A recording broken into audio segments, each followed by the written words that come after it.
So this is the Fender Japanese, crafted in Japan, not made, crafted, Pink Paisley Telecaster, 2005, or 2004 I think I got this.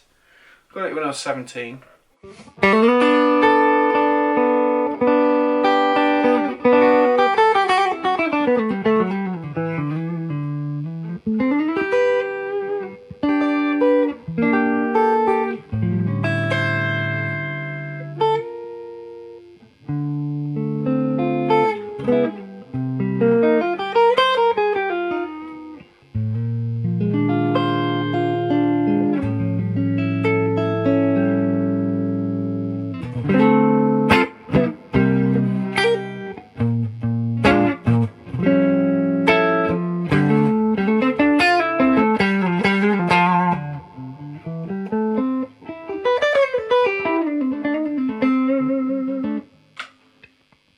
So I first saw the likes of Steve Craddock and Paul Weller playing these, as well as James Burton, Brad Paisley later on.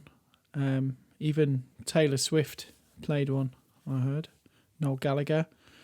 The specs, they're actually poly finished, which is in keeping with the time because Fender stopped doing poly in the mid-60s. So if you ding it or whatnot, you'll end up with a big chip taken out. And it doesn't have that lovely smell or checking that you get with the nitro finishes. But however, it is based on a 69 Tele, so it does have that the same finish that you would. And it has aged quite well, to be fair. It does have the old school tuners and neck shape that you'd associate with a 69 Tele, the old bridge and saddles with the 3 adjusters. And I know James Burton put individual saddles on his one later on in his career. It was made in the Dynagaki factory in Japan, so it's a crafted in Japan rather than a made in Japan Fender. Dynagaki is where they made the Grecos and the Fernandez Burney Gibson copies. Good heritage and a good place for your guitar to be coming from. It's got the thickest lacquer. It's got a beautiful, lush poly coat. Okay, so it's not, I don't think it's nitro. And I can tell because of the way it dings. So there are some dings on it. Okay, you see those? Like the whole chunks just come off. That's how poly tends to go when it gets dinged. It's been through lots of temperature changes and things as well in its time. And it's a good weight, this Telecaster actually. It's not too heavy, it's not too light. But it hasn't done any sort of cracking or anything like that with the lacquer, which it would with a thick layer of nitro by now. It's got some really lovely hardware. I love the bridge. It's a proper Telecaster bridge, you know. It didn't come with an ashtray over it. And it was interesting because I bought it from a guitar shop in Birmingham that used to be called Sound Control. And I got it, I just picked it off the wall, and I'd wanted one, really wanted one. And this guitar has been brilliant. It's been through many a gig. And the only thing that I've ever changed on it since buying it, obviously strings, is the knob on here, because the black plastic one was really bulky and it came off a lot. And then it actually came off, it got bent once. I did a gig in Italy when I was about 19, 20. I was 20 actually. No, I was 19.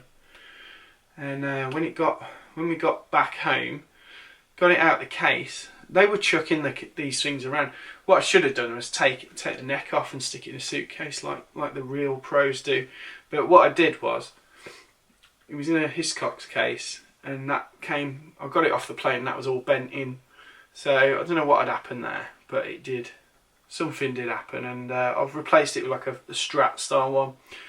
It needs a bit of TLC right now. I need to just tighten up a few bits and go through it with some cleaner, some contact cleaner. And the pickups have always been, these are the standard pickups it came with. Pickups have never been that great. it makes a great tone clean wise, but when you start adding loads of gain, it goes a bit microphonic. Apparently that's just the Japanese guitar way when it comes to, like, you know, Teles and Strats and things from this era. So most people upgrade them.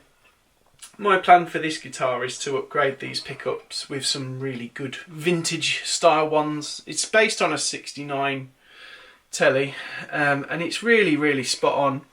I mean, you can't adjust the truss rod from there. It's got a skunk stripe on the back. It's all adjustable from here. But the neck's a nice kind of C shape.